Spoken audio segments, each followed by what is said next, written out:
Я думаю, я не буду отвечать каждому. Я думаю, важно видеть всю картину. И Иран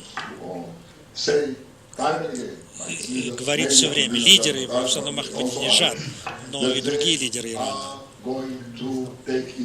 что они хотят с карты убрать Иран. И мы, еврейский народ, мы верим в это. У нас есть свой опыт, когда кто-то хотел евреев с лица земли стереть. И вы знаете об этом. И мы знаем, что я имею в виду. И вы знаете. Важно понять, что Иран работает на двух осях. Одна ось,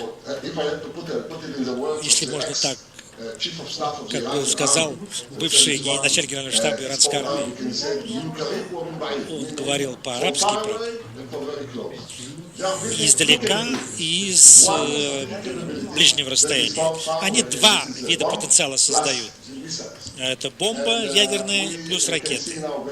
И мы видим теперь в докладе МАГАТЭ, каким образом продвигается эта работа и каковы наши беспокойности. Но они и другой потенциал создают параллельно. То есть это деятельность по начале войны на истощение против Израиля. И еще до готовности этой бомбы. Это то, что называется исламская бомба, бомба экстремизма. Она и опасна и для нас, и для вас. Если вы посмотрите, что Иран может сделать вам на Кавказе, я говорю об исламских экстремизме, интифаде у вас на Кавказе. И вы знаете, что я имею в виду. Они создают альянсы и с Хезболлой с одной стороны, у которой примерно 50 тысяч ракет. И не только скады, большинство из них это «Катюши», но они могут достигать почти любой точки в Израиле. И они могут через Сирию, через Хезболлу получают из Ирана. Вторая база на юге Израиля, Хамас, еще 10 тысяч ракет. И это не менее опасно, чем атомная бомба. Позвольте мне сказать, что Россия и российское правительство знают очень хорошо внутри страны.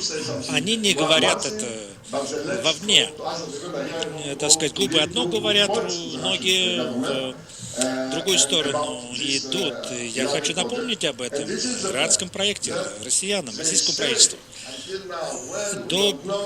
Сейчас говорят, мы не знаем, мы не убеждены, не уверены.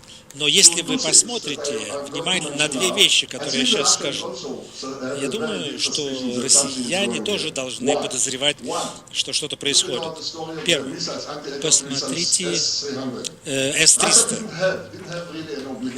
У России не было обязательства не продавать. Это оборонительное оружие. Но вы видите, все-таки, что Россия, я думаю, что Израиль и другие страны и регионы должны благодарить россиян за это.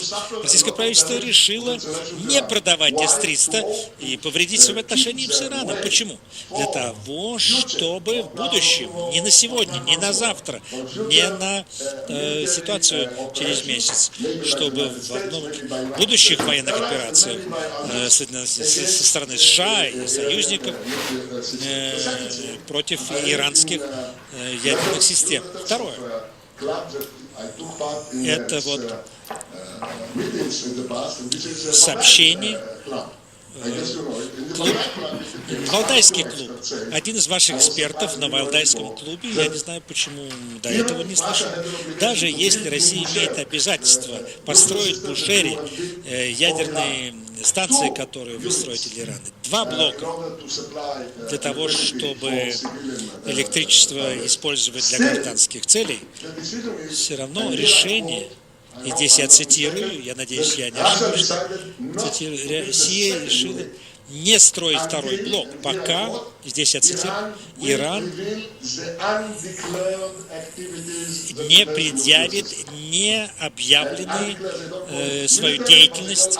Они не называют ее военной деятельностью, а не заявленной, undeclared. Это вот двухмесячной давности публикация. И вот эти две вещи, которые устно было заявлено россиянам. И хотя Россия говорит, мы не знаем, что происходит, есть факты. И Россия совершенно понимает, ясно, что есть проблема. И что касается МАГАТЭ, доклады МАГАТЭ, нет всякого сомнения, информация была и раньше в МАГАТЭ. Причина, по которой она не публиковалась, потому что глава МАГАТЭ, господин Барадей, был, и сейчас мы видим совершенно ясно, что теперь Эль-Барадей ушел из МАГАТЭ в Египте, он сейчас выдвигается на пост президента Египта, и, возможно, будут для того, чтобы мирные соглашения с Израилем разорвать. Он здесь не нейтральная фигура, он участвовал во всем этом глубоко. Сейчас мы видим больше свидетельств его антиизраильских, антизападных настроений его. Да, он получил Нобелевскую премию, даже Арафат получил Нобелевскую премию мира, но потом был ответственным за кровавые здесь восстания. Даже Обама является Нобелевским лауреатом Нобелевской премии мира. И ему еще надо показать, что он что-то достиг, и он намерен эти достижения предъявить, я надеюсь. Итак, две вещи. Это ядерная бомба и исламский экстремизм, бомба и исламского экстремизма. Две вещи. И мы не забываем такие вещи. Есть и другое исламское государство, может быть, не менее экстремистское. Я не говорю о правительстве, я говорю об исламских организациях внутри. Это Пакистан. Возможно, имеет ядерную бомбу, и арабские,